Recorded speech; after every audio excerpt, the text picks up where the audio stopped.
चलिए तो अब समझते हैं डिफरेंट टाइप्स ऑफ मनी। इससे पहले हम लोग kinds of definition of money या काइंड्स ऑफ मनी पढ़ा था।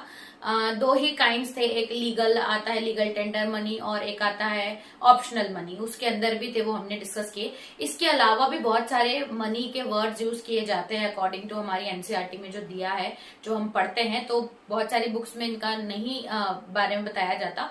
तो अगर कहीं केस स्टडी में या कहीं क्वेश्चन में आपको ये वर्ड आए तो आप कंफ्यूज ना हो, इसलिए मैंने सारे टाइप्स के मनी जो जो जनरली यूज होते हैं, वर्ड्स यूज होते हैं टाइप्स ऑफ मनी में, वो मैंने इसमें लिया है। तो सबसे पहले हम ये जानते हैं कि ये कमोडिटी मनी क्या होता है। कमोडिटी मनी यानी कि मनी मतलब क्या होता है, which you are accepting as a medium of exchange, यानी कि कोई सामान आप देने के लिए वो चीज को एक्सेप्ट कर रहे हैं, उसको हम मनी बोलते हैं। तो कमोडिटी मनी यानी कि ऐसा कोई सामान जो आप सामने वाले को पे कर रहे हो, गुड्स जो आप ले रहे हो उसके बदले कोई भी चीज आप उसको दे रहे हो, एक्सचेंज कर रहे हो, उसको हम कमोडिटी बोलेंगे। कमोडिटी मनी में क्या आता है, गोल्ड आते हैं, सिल्वर आते हैं, बहुत सारे मेटल्स आ जाते हैं, और आपके ग्रेन्स आते हैं, कैटल्स आते हैं। ऐसी कमोडिटी जो आप एक्सचेंज कर रहे हो, बेसिकली जो हमारी कमोडिटी मनी होती है, इनकी ना इनकी इंट्रिंसिक वैल्यू होती है, यानी कि इनकी कोई वो होती है, वो वैल्यू मतलब इनकी कोई वैल्यू है, ये इनका कोई यूज है, उसी को हम बोलते हैं इंट्रिंसिक वैल्यू होनी चाहिए। वैसे ही कमोडिटी मनी हमारा इसमें आता है, जिसमें हम coins, gold, silver, kettles, grains ये सब एक्सचेंज करते हैं, तो उसको हम कमोडिटी मनी बोलते हैं। ठीक है, यहाँ पे लिखा है money that has intrinsic value, goods like gold, silver, salt और ग्रेन। पहले के टाइम पे सॉल्ट भी हम एक्सचेंज करते थे, उसकी भी कोई वर्थ या वैल्यू होती थी। उसके बाद नेक्स्ट आता है मेटालिक मनी। मेटालिक मनी में आपके कॉइन्स भी आ जाते हैं।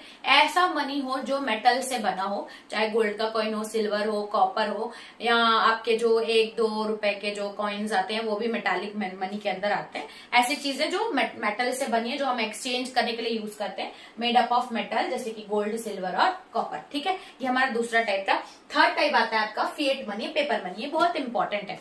फिएट मनी एक ऐसा मनी होता है जो कि गवर्नमेंट के द्वारा चलाया गया है, अप्रूव्ड है, लीगल मनी के अंदर आता है। फिएट मनी एक ऐसा मनी है जो गवर्नमेंट अप्रूव करती है, और आरबीआई के थ्रू ही वो मार्केट में आते हैं। जो लीगल टेंडर मनी के अंदर आते हैं उनको हम शॉर्ट फॉर्म में फिएट मनी बोलते हैं। जैसे 100 रुपए के नोट आते हैं, 200 रुपए के, 500 के नोट्स आ रहे हैं, उसके बाद जो कॉइन्स आ रहे हैं, ये सारी चीजें जो गवर्नमेंट ऑथराइज करती है, प्लस आरबीआई इसको प्रिंट करती है, ये सब आपके फिएट मनी में आते हैं। इनको हम पेपर मनी भी बोलते हैं। तो currency note issued by central bank, central bank issue करती है, और वैल्यू कम्स फ्रॉम, इसकी वैल्यू गवर्नमेंट अथॉरिटी इसकी वैल्यू तय करती है। तो उसको हम, ये इंपॉर्टेंट है, ये फिएट मनी को हम पेपर मनी भी बोलते हैं। ठीक है, फिर आता है क्रेडिट मनी, या इसको बैंक मनी भी बोलते हैं। क्रेडिट मनी या बैंक का मनी मतलब ऐसा पैसा जो अभी आपके पास कैश में नहीं है, लेकिन वो बैंक के पास रखा हुआ है। जैसे हम लोग यूपीआई करते हैं ना, तो आपके पास जनरली हर बार कैश नहीं होता, तो आप जाते हैं स्कैन करते हैं, तो अब आप पे करते हैं। तो जो अब आप स्कैन करके पे कर रहे हैं, तो वो आपका क्रेडिट मनी या बैंक मनी बन जाता है, क्योंकि एट द मोमेंट वो बैंक में।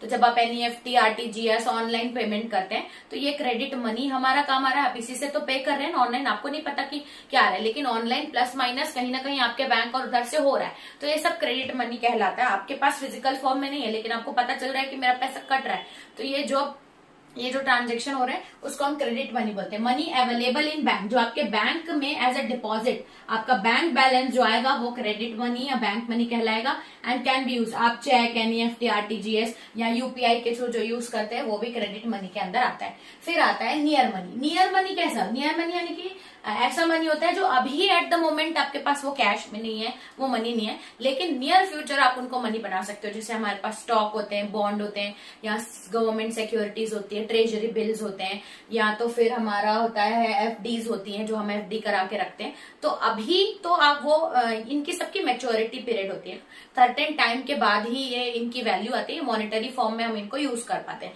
तो ऐसा फॉर्म ऑफ मनी जो आपके पास रखा हुआ है, लेकिन वो कुछ टाइम बाद जब मैच्योरिटी होगी तभी आप उस पैसे को यूज कर पाओगे, यानी कि अभी तो मनी नहीं है लेकिन नियर फ्यूचर ये मनी बन जाएगा, उसको हम लोग नियर मनी बोलते हैं। Assets that are not money and can be converted, इनको आप मनी में कन्वर्ट कर सकते हो, जैसे कि एफडी हो गया, ट्रेजरी बिल्स हो गया, और गवर्नमेंट सिक्योरिटीज हो गई, ये नियर मनी, नियर फ्यूचर में मनी बन जाए।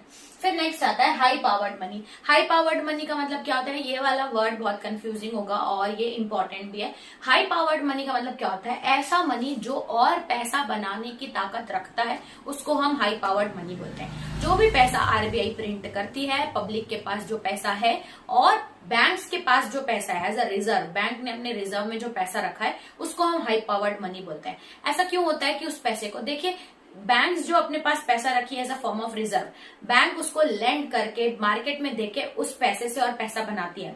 मनी क्रिएशन वाला कंसेप्ट ये बोलता है कि बैंक लोगों को पैसा देती है और जैसे ही वो मार्केट में पैसा जाता है इंटरेस्ट कमाती है, यानी कि बैंक पैसे से पैसा बना रही है।